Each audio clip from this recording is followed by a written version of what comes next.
Back again with another season preview for 2021. Lordo onto the Gold Coast Suns. What did you make of their off-season?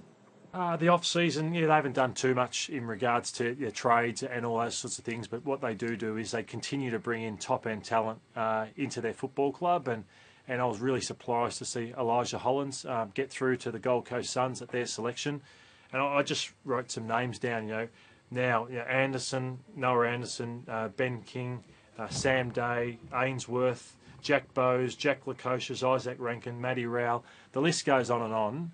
They can only get better, the Gold Coast Suns. It's just how rapidly they get better because the talent they have now got at their disposal is phenomenal. We saw that talent on display last year. What improvement do you see from those guys this year? Well, I want to talk about Matthew Rowell. And Rowell only played 5 games, but I only count 4 because he did his shoulder in the 5th. Of the 4 he played, they won 3 games. And Matthew Rowell's had kicked 6 goals, he had 85 disposals, and he got 9 Brownlow votes. So a full season from Rowell. I know he's only a 5-game player, but they suddenly win another 3 games, 4 games, just because Rowell is playing. And that's how good this kid is. He may well already be their best player at their club, and he's only a 5-game player. So he doesn't need protection. He'll protect others with how tough and brutal he is. So it's just a matter of him getting some luck with injuries, and I think the Suns improve. And with Ben King, he's going to be a great player again this year with an extra 2 or 3 kilos. So it's a lot to like for the Suns moving forward. In recent years, we've seen them start really strong, but peter away in the middle and back half of the year. How do they reverse their fortunes in that regard?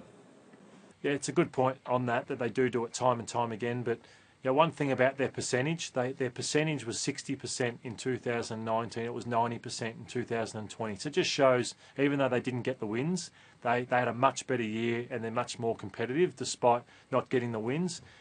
Kevin Sheedy always said to me, you haven't made it until you've played 50 games and you don't feel like you've belonged till you've played 50 games. And these boys, a lot of them are getting to that mark. Not Anderson and not Rowell, but the rest of them, those sort of king types. So I think that this with that experience they'll get better, but no doubt pressure is on Stewie Dew to have his team not fall away like they do in previous years. What can we expect from some of the more experienced players they brought in, like Rory Atkins, Oleg Markov and Jacob Townsend? Can we expect to see them playing best 22 football this year? You probably wouldn't want them all to be in there, to be honest. I think Atkins, they gave him a 4-year deal, so they obviously see a lot in him.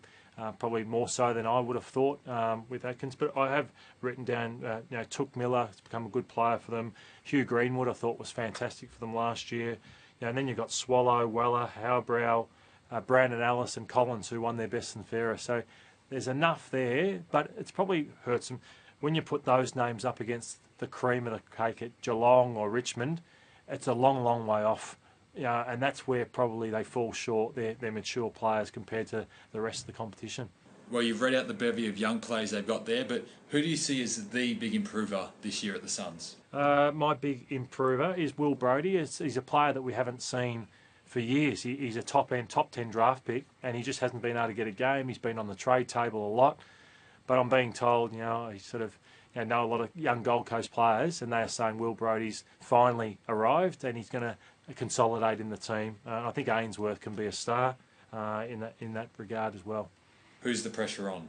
I think it's on Stewie Dew. I think 61 games as head coach, 12 wins, 48 losses and 1 draw. So he's got a 20% win-loss with so much young talent. His issue is the amount of senior experience that he continues to lose. So they lack that experience at the top end. So I'd say 5 wins last year. You'd want to be trying to go close to doubling that and be around that 10-win mark. But Mitch, in terms of judging on whether they play final, I don't think they play finals, but you'd want to have them in the mix, at the back end of the season to justify the talent they've got on their list.